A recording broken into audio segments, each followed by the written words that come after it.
Good morning, United Kingdom. Good morning to another session of the Alternative Business and Property Solutions Community with Lakhi Singh. Good morning, sir. How are we doing?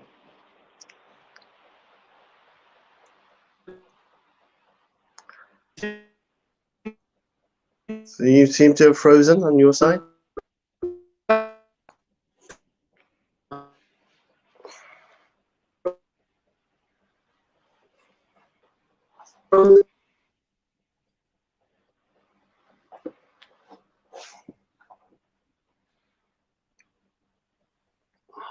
Lakhi Singh, can you hear me now? That's a lot clearer now. Excellent. Okay. So good morning, Lakhi Singh. What's the weather like there in the square mile? Yep, the weather's around about 7 degrees, tiny bit warmer than yesterday by 1 degree.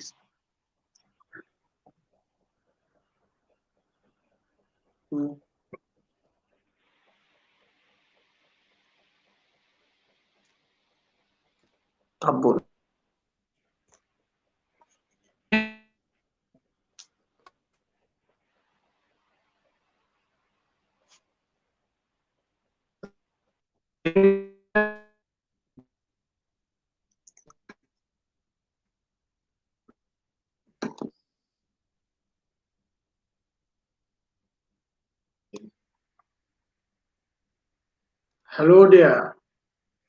Hello there, man. Top of the morning to you. And to you too. Top of the morning. What's the weather like there? Sorry, I couldn't hear what you said. So the temperature's around 8 degrees, 7 or 8 degrees outside. So it's a bit warmer than yesterday.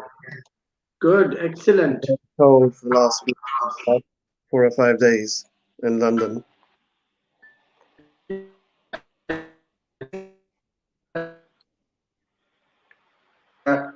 Is it explainable? Is there a reason for it? Is there something coming through from the Atlantic? What's the reason? I have no idea. Okay. Right. Okay. So it's been cold. The weather's getting better. What's the general feel, Lucky, of the economy, of people knowing that the lockdown is nearly at its end? I think people seem a little bit more optimistic.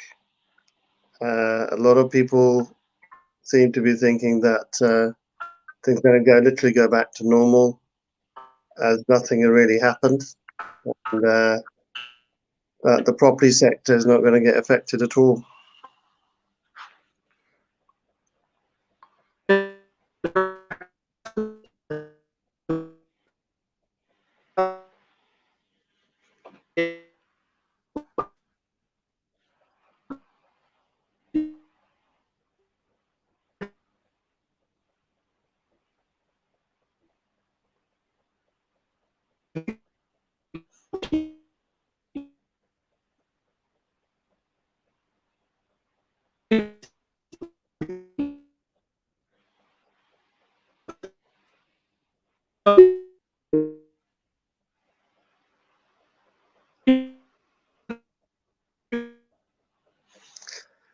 I can't hear you. You can't hear me? I can hear you now, yeah. Yeah. Is there anything that you ever did that would be regarded as being wrong or out of the box, but it put a smile on your face, so you not regret it? Anything you've done at all? I'm sure there's hundreds of things like that. So something that I regret, but that put a smile to my face.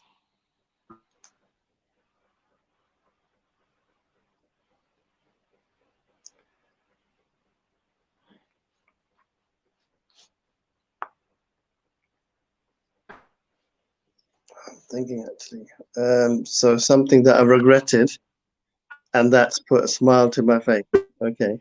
I can't hear you. Can't think of anything off the top of my head.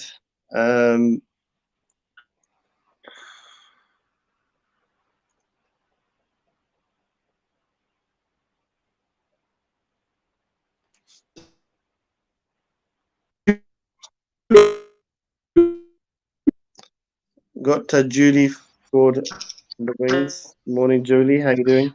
Morning. How you doing? Good, good. We've got a frozen VJ Sal today. Oh no! Is that good or bad? He needs to thaw a bit. That probably says it all. How you doing, Lakhi? Anyway. I'm very well, thank you. Good, good, good, good. So, what's our topic of conversation today? So, what's happening in is the buy-to-let property market going to grow in 2021? So that's the topic. So, interesting. How are you doing? First of all, those of you who haven't may not remember, Julie was on about I think it was about 3 or 4 months. Was it 4 months, 5 months back now? Yeah, something like that. And you're based in somewhere near High Wycombe, I believe. Yeah, sunny Hemel Hempstead. Hemel Hempstead, that's right. And you're in landlord and tenant type negotiations. Is that right?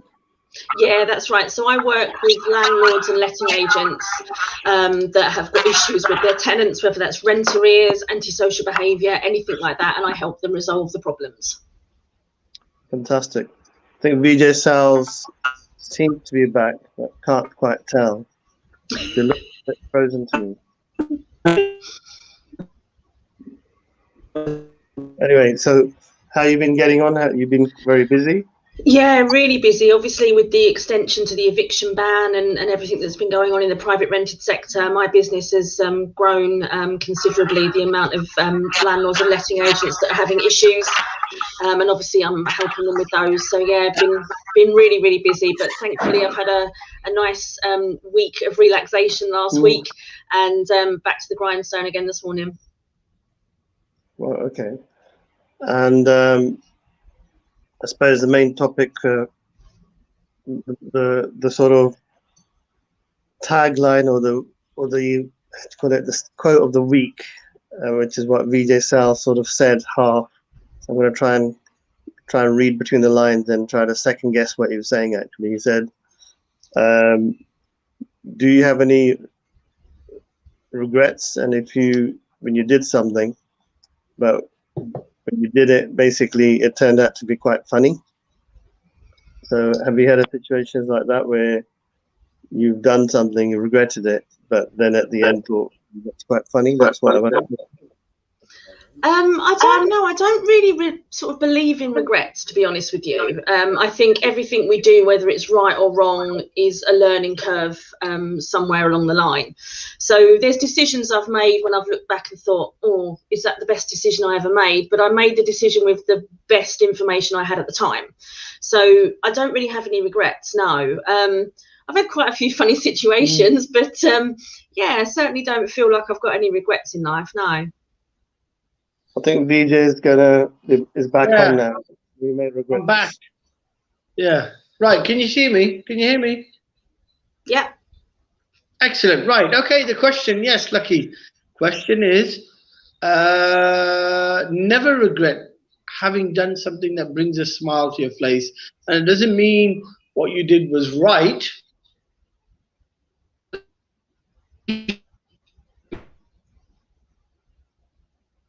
The wonders of modern technology. Yeah, makes you feel warm inside. Anything like that. Never regret it. That's what we're saying. So never regret something you've done that makes you smile. Can you hear me now? Is that all right? Can you guys hear me? Can you hear me? We can hear you fine, but cut out for a split second. So you may have missed a bit of what you said. So you may have cut out for a split second. So we may have missed a tiny bit of what you said. What I said was that never regret having done something that's brought a smile to your face. So it doesn't really necessarily mean you did something that was breaking the law or against anything, but it was something that you internally may have regretted, may have been, I don't know, being a bit sort of like being a bit cheeky with one of your friends or something.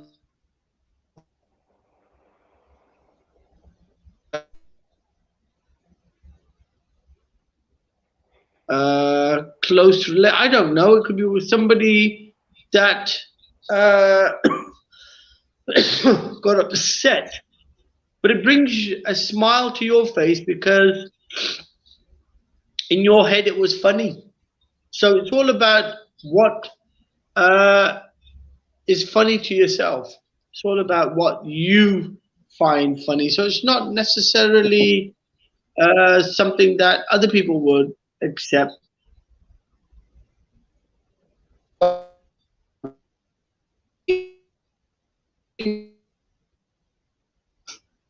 Is most important. Pardon? I think we got the gist of what you're saying. So, Julie, go for it. Yeah, thanks very much for, you know, throwing me in at the deep end. I don't know. I mean, like I said, I don't really have any regrets. So everything that I've done in life, I've done because there was enough information for me to make a decision to do something, whether that was something I said to somebody, whether it was in a work environment or in private. So yeah, there's probably funny situations, none of which I can think of on the spot right now, of course. But yeah, like I say, no regrets for me, to be honest. Every decision I've made with, I suppose, with confidence, really. Whether it's the right decision or not, you know, who knows? But yeah. Okay. Have you never done anything that made you laugh though, or made you, you know, giggly about what you did? Quite possibly, but you know, having to think about it right now at 8 o'clock in the morning, not that I can think of, to be honest with you. Right. Okay. Well, I do lots.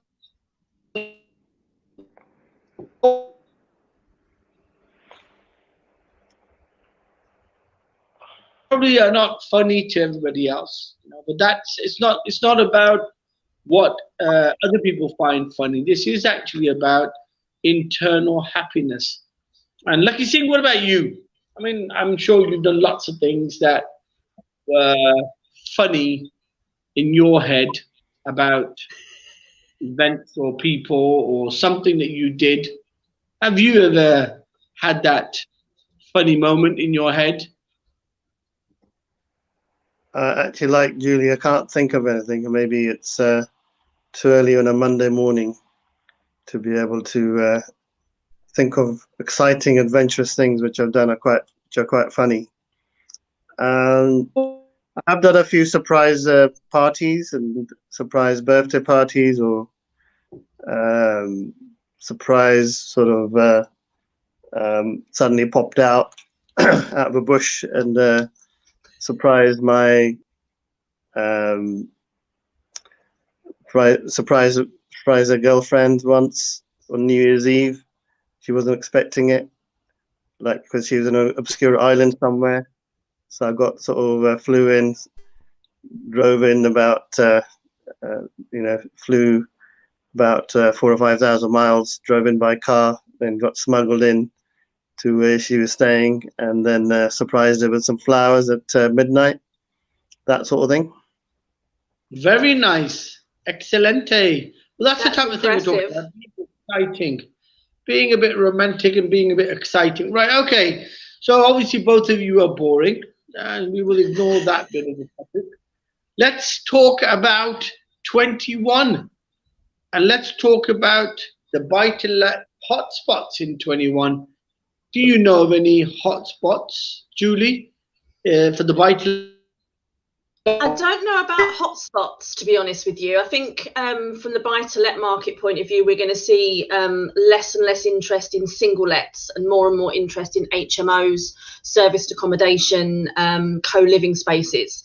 I think that's going to be something that we'll see an increase in, and also less single landlords with just 1 or 2 properties. I think we're going to see more corporations, more limited companies, and start mirroring a lot more what's going on in Europe in regards to their private rented sector, of how that's going to reflect over here.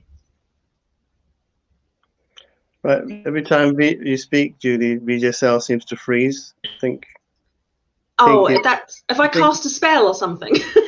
I think he's got a crush on you.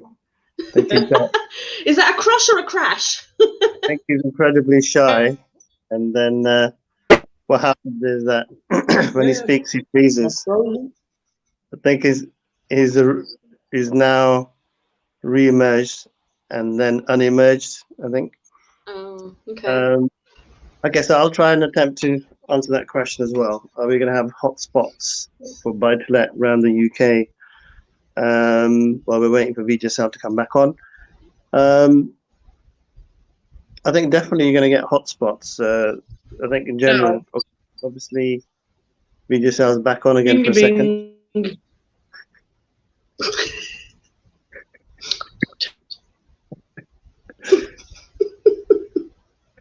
You're back.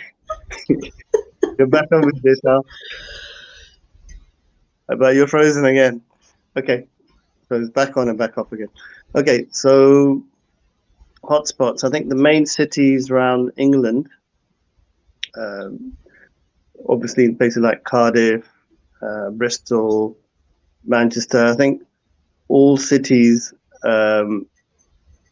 will definitely do well anyway, because being cities, there's a huge influx of people coming back in, possibly, and the rental market should be good.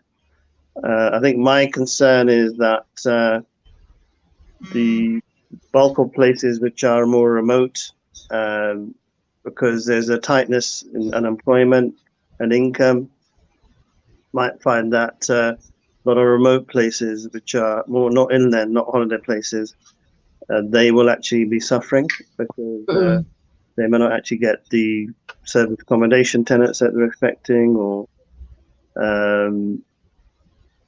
I think probably going into the detail, like you said, about service accommodation, HMO, and single lets and co-living.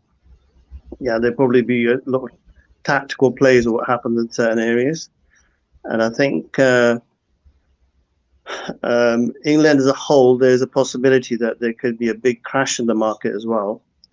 And obviously from a landlord-tenant point of view, that's a different play. But from managing a mortgage and getting it paid for and dealing with potential interest rate hikes, these things could be in play in the next year or so. Because if we've had COVID-19, we've had Brexit, question is, it's so surreal that you don't really know what else can happen. So I wouldn't necessarily, we shouldn't really be putting any sort of sugar coating of what could be happening potentially around the corner. And my suggestion is to anybody out there in the property sector to err on the side of caution, because a lot of private banks, bridging companies, lenders, institutional lenders, buy-to-let lenders, even residential mortgage lenders are going to be a lot more cautious in terms of valuations, surveyors going in and valuing things up to the same pricing level before. Because if they've seen that there's a glitch for such a long time, the economy's been pretty much frozen, and it's you could sort of say the biggest 9-month dip in 300 years apparently, then I don't really know how you're going to be able to make the economy flow even, or even to get it to any level of normalcy in the next 2 years. So my concern is that there could be a major correction, and a lot of buy-to-let landlords or people with portfolios who've had tenant eviction type issues, or let's just say tenant issues where they haven't been paid their rent, they are going to be having lots of repercussions from the overspill of COVID-19. And I think the only place that may be safe for a lot of landlords is a place called Hemel Hempstead, because we've got Julie there. Her toolkit to go around and actually create a win-win situation for both, from what I remember. But not everywhere is Hemel Hempstead. No, that's very true. Not everywhere is Hemel Hempstead, and that's also quite a double-edged sword as well. But yeah, I mean, I totally agree with you. And from a legislation point of view as well, there's so much going through Parliament at the moment, which is going to influx and really impact on the private rented sector as a whole. I mean, obviously we've had the terrible tragedy at Grenfell, and obviously the outcome of that. So blocks of flats in certain heights of high rises are affected, and obviously EPC ratings are going to change again. At the moment we've got an E rating, they're going to jump up to a C if this new legislation comes through, and all of those things are going to impact on whether individual landlords have got the funding to be able to bring up properties to those new standards. And also, again, you know, is it worth it with the amount of rent that people are going to be able to pay, because they're either still going to be on furlough, universal credit, or lower incomes because of the jobs they've either lost or had to go into? Is the market rents going to come down to a point where landlords with 1 or 2 properties just don't even find it a viable option anymore? Yeah, but I think agree with you. I think there's going to be I think we're actually heading towards some sort of major crash, because can't really afford to be. You have to be PC on social media, but within PC there's also history. There's also the overspill. There's also macroeconomics. There's also underlying economical, let's say, unemployment and COVID-19 and Brexit type issues, which I think somewhat I can't really believe, if you think about it, how really the property market's really managed to sustain itself. It doesn't sound like it's even possible, really, if you really think about what's going on. So if somebody's been pumping over 800 billion of money into the economy to try and keep it going, the question is, where are they getting this money from? I mean, is it even possible to pump that sort of money in without any repercussions? Because it sounds like they've got some sort of mega printing machine, but that money can't be real. It's going to have some sort of inflationary pressure, and you can't just pump money into an economy like that without some sort of financial void or a hole that's going to have to occur. So I think we're both in agreement. So I think what as the property fixer, Lakhi Singh, let's say, my piece is that we're actually setting up a prop tech structure now to help the buyer-seller type situation, where we're becoming more buyer-centric in terms of providing solutions for them. There's going to be an overspill of sellers, I think, coming into the market, in my opinion. So we've set up a prop tech which actually allows and facilitates and scales up a methodology which is based upon social media and prop tech to compete against the like of Rightmove, which we believe will be knocked off their perch somewhat, because a lot of estate agents are already not able to afford the SEO for a year, because there's very little activity. So how are they going to be able to afford that? So Rightmove's, I'm guessing that their turnover, I think, is artificial. So a lot of that's going to be hit. Also, lots of other new players like Zoopla and Purple Bricks, which are still, even though you could sort of say old now, they're established, but they're still, their markets are somewhat displaced because the SEO model doesn't work. So the prop tech model, where you can sell properties, you want to sell something, you come in through social media, or you want to buy something, you come in through social media, and we facilitate it all through at a zero cost, and also with a TripAdvisor approach. So, and 0% commission. So we've got quite an interesting model in terms of the sales play that we're rolling out in the next 2 or 3 months. We're working on it for a year. That should be quite interesting for everybody.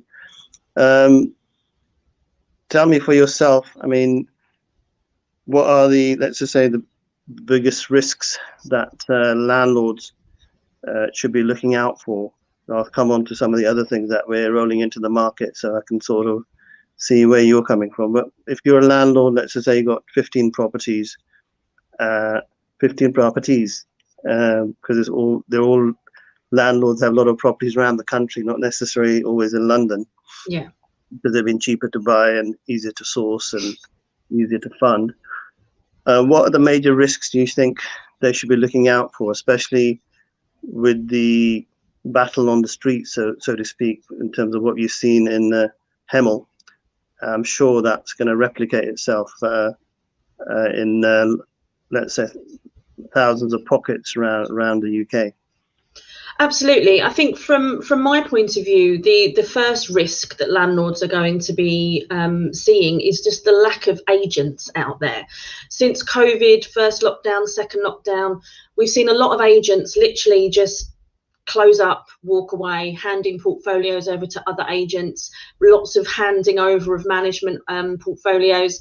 So there's going to be an issue out there where you used to walk down the high street and there was 10, 20 letting agents. You're not going to have that anymore. You're going to have more letting agents that hopefully become more professional, because they are fewer and far between in towns and cities. But also you've got ROPA coming in at some point next year, which will be the regulation of letting agents. And that, again, I think is going to see a huge cut in the amount of letting agents that remain open. So landlords will need to be a bit more vigilant when they're taking on an agent to make sure that they are good at what they do and can manage the properties the way they need them to be managed in a cost-effective way. But like I said before, the other issues obviously is the amount of legislation that's coming in and how that is going to affect landlords' pockets, because we've obviously just seen the change in electrical standards. So all properties have now got to have the EIC inspection done. You know, that's a hit. Okay, it's every 5 years, but if you've got 15 properties that now have to be done all at once because they're all on periodic tenancies, you know, and it's coming up to a point where the 1st of April is where you are, then you are going to be in a position where that's a lot of money to shell out, especially if a few of those properties haven't been bringing the money in. Your tenants have been furloughed, they haven't been paying rent, or they've only been paying a small amount of rent. So I think in that respect, just keeping an eye on what's going through Parliament, keeping an eye on the regulations that are coming up, and trying to put some contingency plans in place in regards to that financially. But also the other issues is the availability of tenants. Now, normally we don't have that issue of supply and demand, but at the moment, with obviously a lot of credit reference companies not changing their policies, not changing the way they reference tenants who would normally have sailed through referencing because they had a great job, good income, no credit history issues, they're going to start failing, you know, 10 a penny because they're furloughed or they're now on universal credit. And obviously we've seen through the media that saying a blanket no to tenants on benefits is now not the way forward. But I think it's going to have to be. I think there's going to have to be a change in mentality because we will be seeing more and more tenants on benefits, but it doesn't mean that they are a stereotypical benefit tenant. These were people that, you know, a year or so, 2 years ago, had fantastic jobs with great incomes. They're the same person, they're the same tenant, they're the same mentality, but unfortunately it's their income and maybe a credit history that's been brought on by COVID that is going to make them, you know, less and less appealing to landlords, and, you know, basically remove them from the availability market for landlords unless, you know, the referencing companies and insurance companies actually change the way that they look at people. Wow, I think, sorry, I've had to actually, I realised that my car's parked in yellow. So Okay. I'm going to make it dynamic, this interview. I don't want to make it too dull with all the freezing. So I think all landlords, from what I've understood, are going to be suffering probably about 40 or 50 different micro elements to their existence in terms of going forward. So I would say the top 10 are going to be interest rate hikes. Mm-hmm. It's going to be micro type regulations, which are not really micro for them because it's going to impact their potential to make money, because they're going to have to fork out, especially if they've got 15 of them and they've got to pay out 1,500 all of a sudden on certain certificates.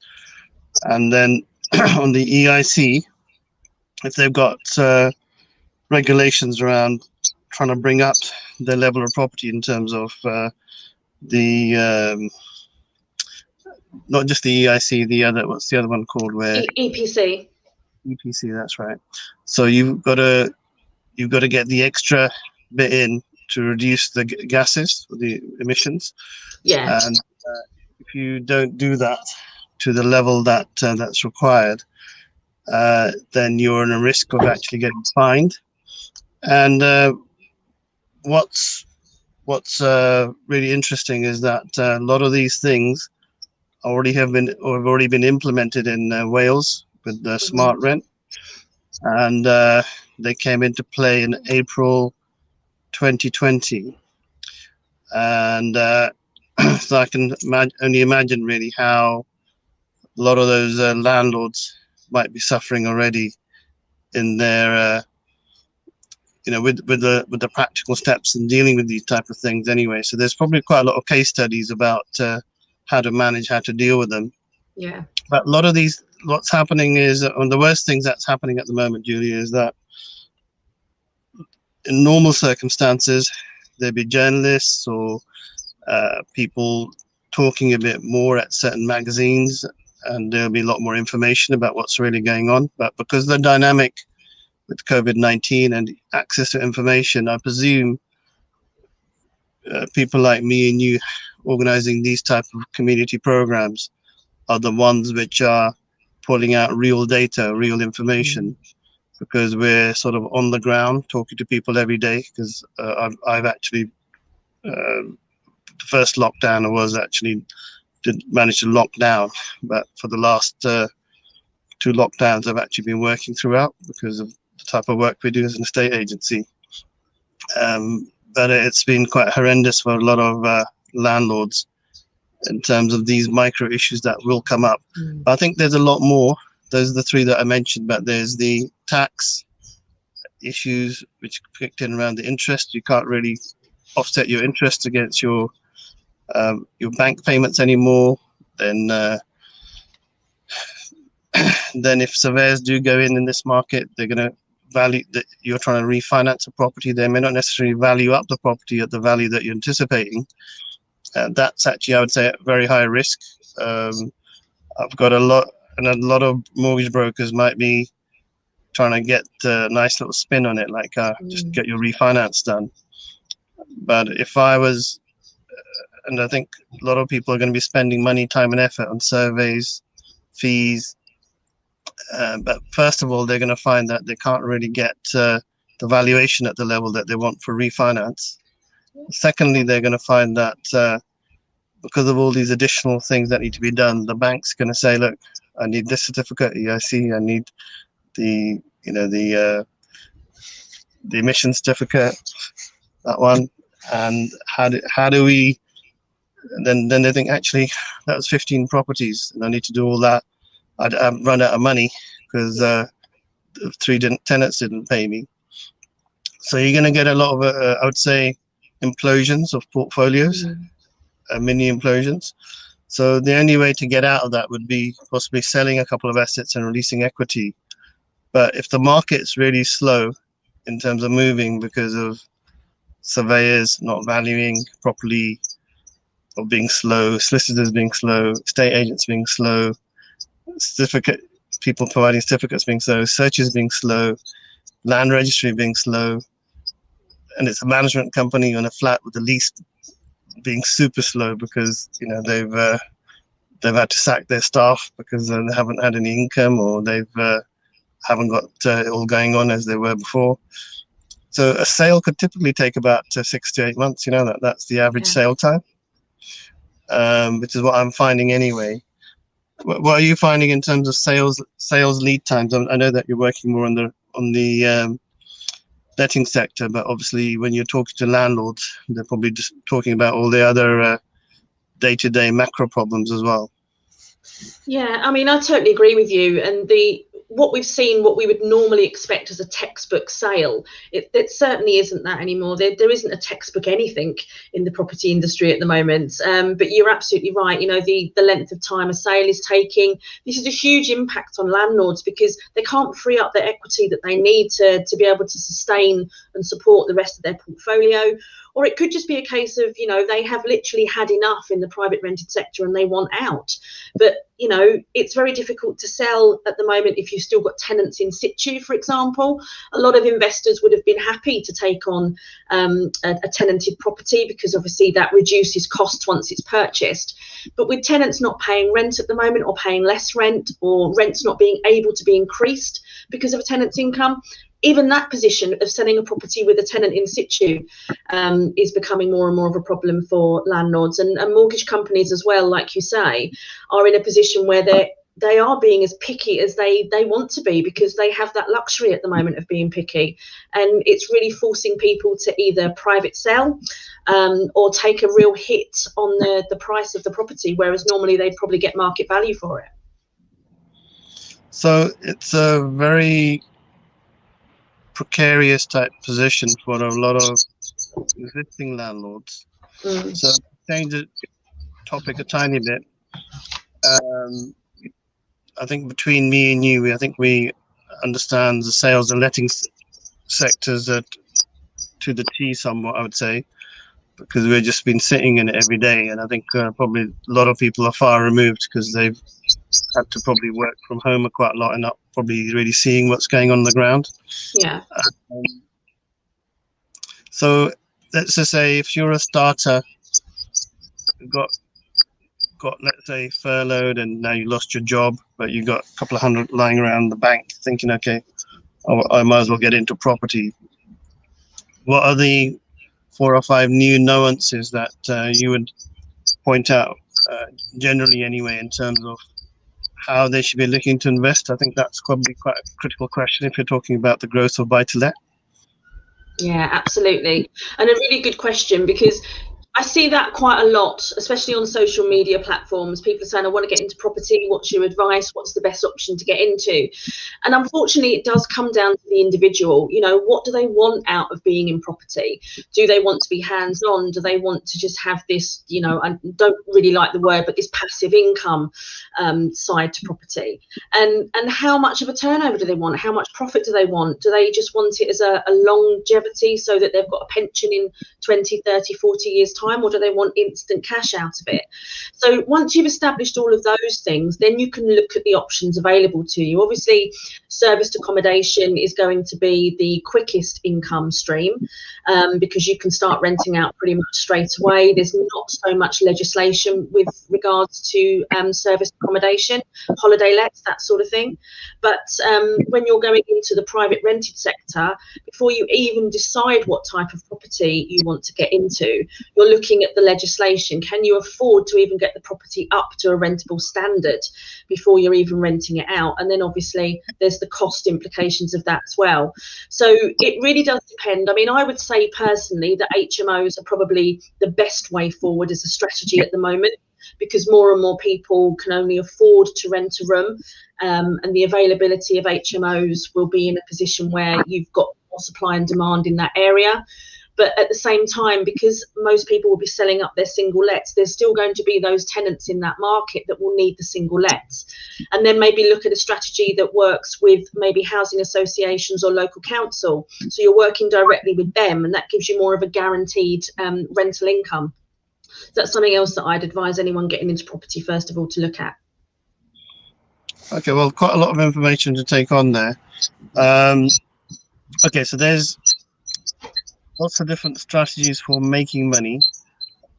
What would you think is the perfect profile of the type of person investing into it? Because my second or bad guess in terms of profiling now is that if you're quite a generalist and you're trying to get involved in property, it may not work as easily as it may have done about 10, 15 years ago, because you could just get a mortgage, rent out a property, and then give it to an agent. Agent manages it. Everything's done. Nothing to worry about. All sort of hunky-dory. Now, I don't think that profile of person could be anybody, really. Mr. Joe Blogs or anybody could really get into property. So I think the profiling of the person getting involved probably needs to be a bit different, because you're going to have to be maybe all things to all men or all things to all women to keep it PC. So what are the, let's say, 4 or 5 fundamental traits you would say are going to be crucial in terms of ensuring the success of getting involved, let's just say even in just an HMO for the time being? I mean, for me, the most important thing is that they remember that this is business and not personal. I see far too many landlords and people getting into property that take it personally. The property is their personal property, and if a tenant does something or says something, then it's personal to that landlord, and they forget that they're running a business. That's the most important thing, and I would say top of the list is just remember it's a business that you're getting into. This isn't a personal situation. The next thing is understanding how cash flow works.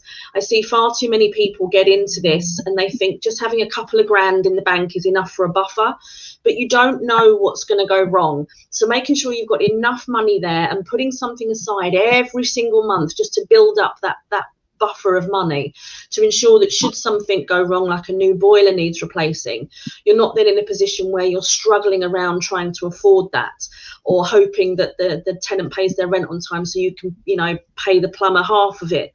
Making sure you've got that buffer, that's the most important thing as well. And just understanding really how business works and business planning, because even if you've just got one HMO, you need to be able to be managing the voids. You need to be able to understand if a tenant gives a month's notice, when you need to be marketing, when you need to be getting the new tenant in by, making sure that you've got the money coming in so that you minimize your void period. That will then obviously maximize your yield, whether it's net yield or gross yield. So those, I don't know if there's 5 that I can think of, but they're certainly the top 3 that I would say is the most important to people. Okay, I mean, quite a lot of information for people to take away in terms of the basics. So I would actually keep it even higher level than that. I'd just say you're going to have attention to detail. Mm-hmm. I would say that you've got to be an excellent negotiator. Mm-hmm. I would say that you need to, if you're buying anything, you need to be sourcing at point of sources where you make your money, because you may actually lose a lot of truckloads of money if you're buying at the top end of the market. In this market, it's very toppy. I would say that if prices fall by 30 to 50%, which is possible in certain areas, then have you factored in price changes? Are you thinking at a strategic level, or are you thinking about the here and now? If you've got money, I'm more concerned that you're more likely to lose money than to be making money in this market. Mm-hmm. So your money may be safer in your pocket. If you haven't got if you're sort of new into property, you may actually be throwing good money into something that's not going to give you the return, but you may get stuck into projects that you can't get out of. Yeah. So I think the point of raising your profile, having an extra bit of cash in the bank, probably a critical one, because if you haven't got enough money to actually back up your service or your solution, you're going to ostracize tenants.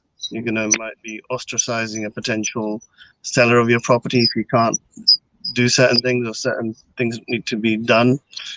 Or if you are then even letting your properties, and then you've got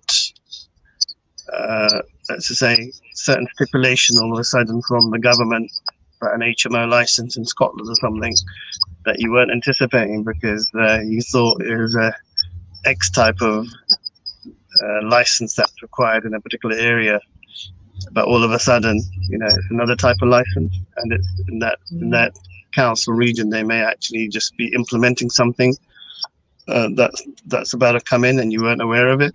Yeah. So there's lots of hidden costs, I think. And I think if you're not savvy, you may end up getting yourself in a bit of a pickle. So I think a lot of useful advice there. Okay, we take it to another angle altogether then, Julie. Any particular areas or for HMOs that you recommend?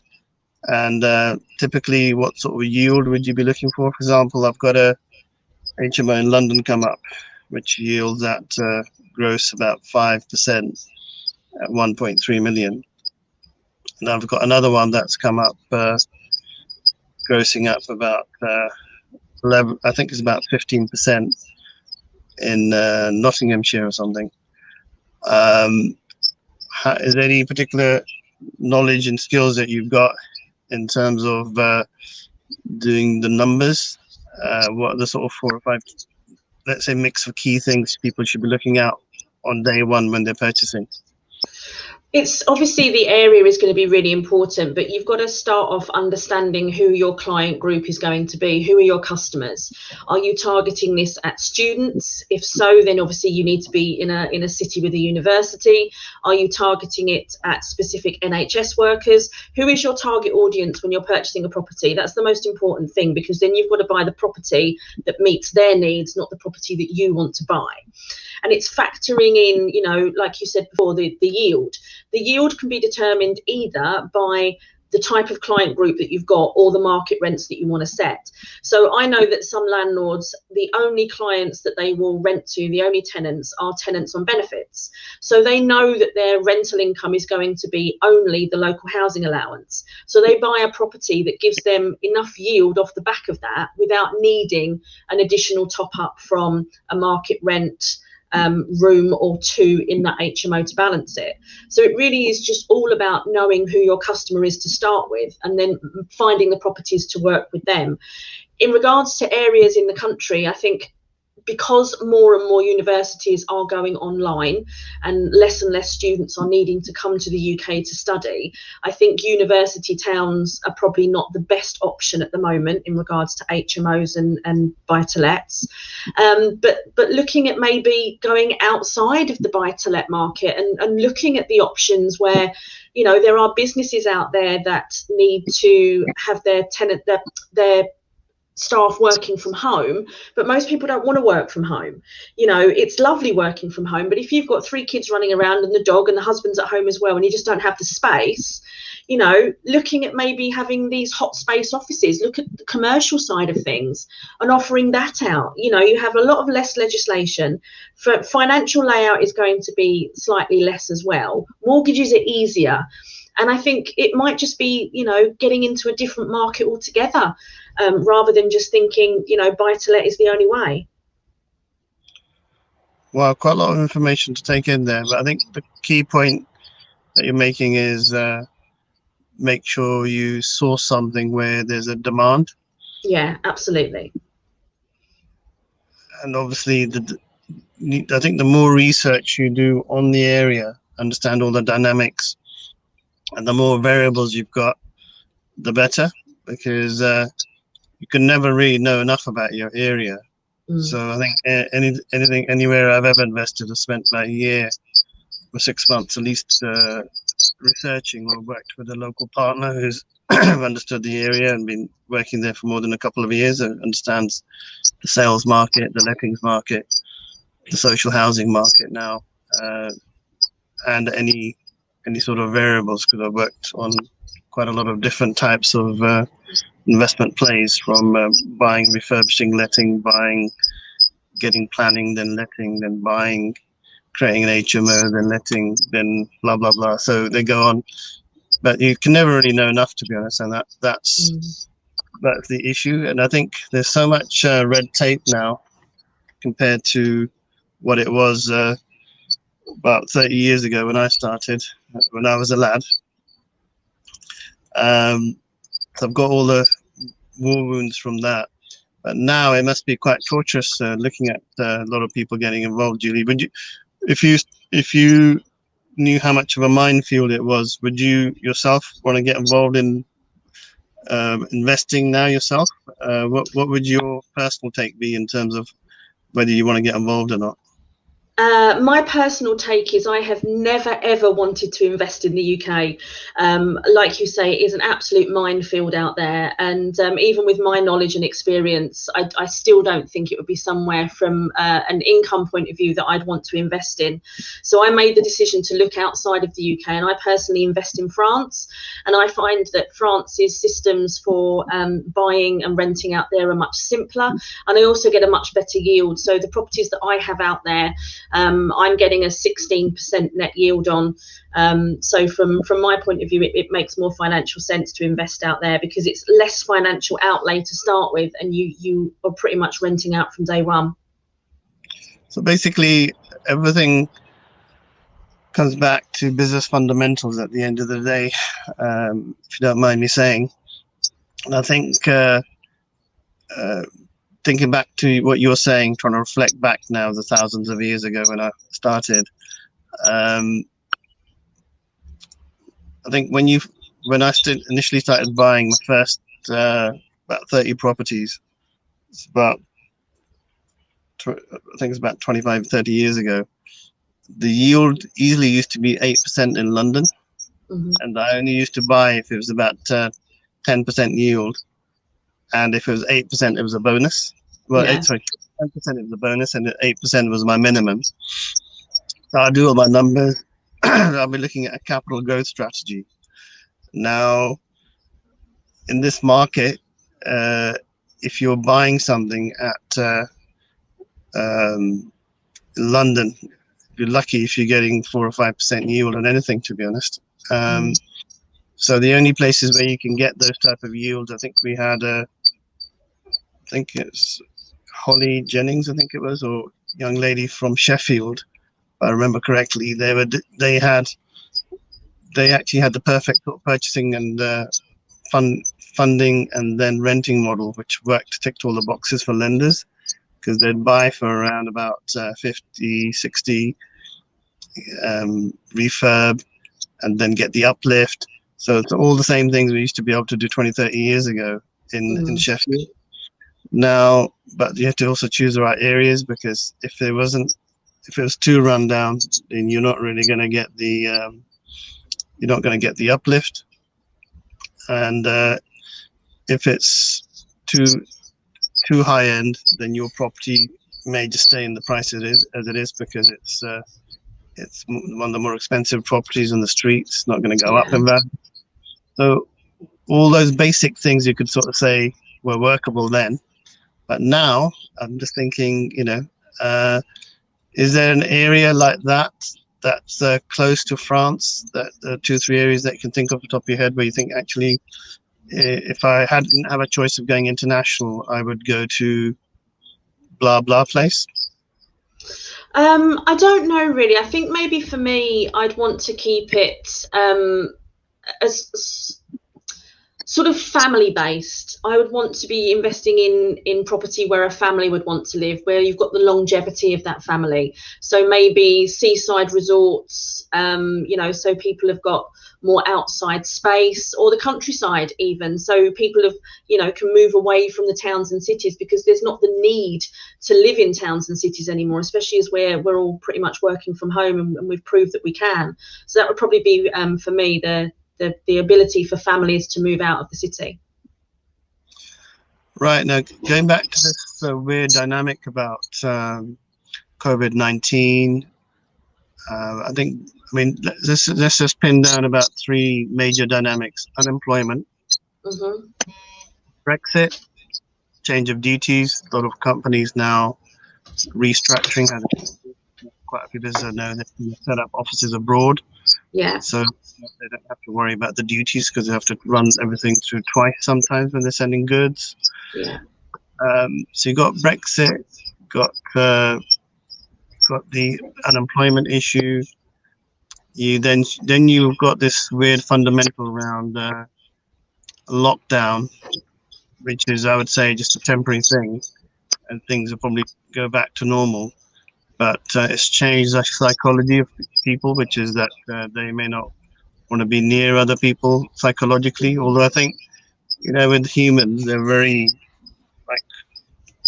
quick to change as well. I think it will probably change back quite quickly, to be honest with you, because people are, we're creatures of habit. Not literally going to start working from our home because we were there for a year. It was probably a bit. I mean, it's a bit torturous, to be honest. To get cabin fever at home, and you can't get any exercise. You can't meet people. It's not something that I think is a long-term thing. It's something that's forced. So, what's your take in the fundamental psychological element of property in terms of what's the psychology of property growth, you think? I think it won't necessarily be that as humans we will decide to change from how we've been placed into lockdown working from home. I think there'll still be that forced element where a lot of companies and businesses have realised they can actually get better productivity out of their employees when they're working from home, a bit more flexibility in that, and they're obviously freeing up office space. So I think a lot of businesses will actually start saying that working from home is a given. But again, in that respect, people can then live anywhere and work from home. Or, like I say, these portable offices or pop-up offices where people can literally go out, so that you are still having that mentality of going to work, even though you're not going into your business's physical office. You're getting up, you're getting dressed, you're going to work. Obviously gyms will be open again soon. I think that's the 12th of April. People can start doing that again and building a routine back into their. I know, I can't wait. I've never thought I would ever say I can't wait for the gym to reopen, but I genuinely can't wait for the gym to reopen. I can't wait for that because, the gym for me is not just about my physical health, it's about my mental health. And I have really, really missed going to the gym and just, zoning out for an hour or so and just doing my bit in the gym, getting out into the fresh air and then coming back home and starting work. And I think a lot of people have missed that aspect of it as well. Well, I was going to show off a little bit and say I'm quite lucky. We've got like a tiny little gym in our offices. So I've been able to go twice a week. But I actually feel fitter now than before lockdown. So I'm probably gonna get beaten up by a lot of people for during lockdown. So I'm in quite a weird situation because we're getting quite busy with a lot of people wanting to sell their properties. There's a lot of buyers in our books wanting to buy now. And a lot of people with money are sort of suddenly turning up. I mean, if you're sitting in the heart of Mayfair, you're bound to be attracting people who want maybe quality solutions. Yeah. So we're going to have to sort of be upping our game in terms of our knowledge around buying property and also getting sellers through the sales game as well. The cost and time and effort, if you think about it, is actually probably, as an agent, it's probably about 4 or 5 times higher because you're getting pressure from the buyer on things that you can't control. So as an agent, you're going to have to get whipped really on 6 or 7 different accounts for things which are none of it's your fault or your job really. So you're going to have to take on the extra things which normally as an agent you have to spin a lot of plates anyway. But now you're going to have to fill some tires as well over here. Yeah, absolutely. And then maybe some cups and some saucers and maybe even spin the spoon somehow. So I think I can sort of see where the estate agency side, especially in a lot of rural areas, are going to be struggling in terms of making any sort of profit. They're not really going to be able to. They're not really going to be able to survive. So I think a lot of them actually have closed their doors before because they knew the writing was on the wall already. Because the numbers speak for themselves. I'm conscious of time now. It's 59 minutes we've in. So I think it's a quite interesting topic. We could actually talk about growth forever. Yeah. But where do you yourself personally see the next 12 months for buyers and sellers, and as a summary, buyers and sellers, and for buy-to-let owners. What's the sort of major summary would you say? I think the summary really would be that the next 12 months is going to be so uncertain for everybody, and buying and selling isn't going to be how we've known it in the past, and every transaction is going to be longer than we expect, and to assume that nothing is going to go right in the first instance, I would say, and especially for landlords in the buy-to-let market, it's just understanding that length of process, and understanding that when you've served your tenant notice that they don't have to leave. So if you're relying on their end date to secure an exchange or completion, and it's not necessarily going to go your way. So it's really just planning. Lots of spreadsheets need to be done, I think, in the next 12 months. Lots of planning. Okay, perfect. So thank you, Julie, for coming on. And fortunately, VJSal was the weakest link. He got frozen out today. But he's not here to respond, so that's actually a bit of a how do you say, makes it easier to say. Otherwise, you'll probably get a earful afterwards. Otherwise, Yeah. So anyway, appreciate you coming on board, and I think that's a perfect summary. Actually, just to my quick two pennies are that next 12 months are very unpredictable. So if you do have properties, you've got a lot of things going on, a lot of moving parts. So if you're uncertain about what to do, how to manage out of complex problems, then people like Julie, myself are here to assist. So if you do have any sort of issue at all to do with the litigation, a repossession matter, an tenancy eviction issue, to raising finance and having a survey value down, needing to sell but not having a buyer, all these sort of let's say things which are normal for what I do are going to come up, and may not be normal for you because they're not things you may have anticipated. Then do contact us in the Alternative Property Business Solutions community, and we're more than happy to assist and find a solution for you. Okay? Absolutely. Thanks so much for having me on, Lakhi. Thank you, Julie. You take care. You have a wonderful day. And you. Bye, guys. Bye.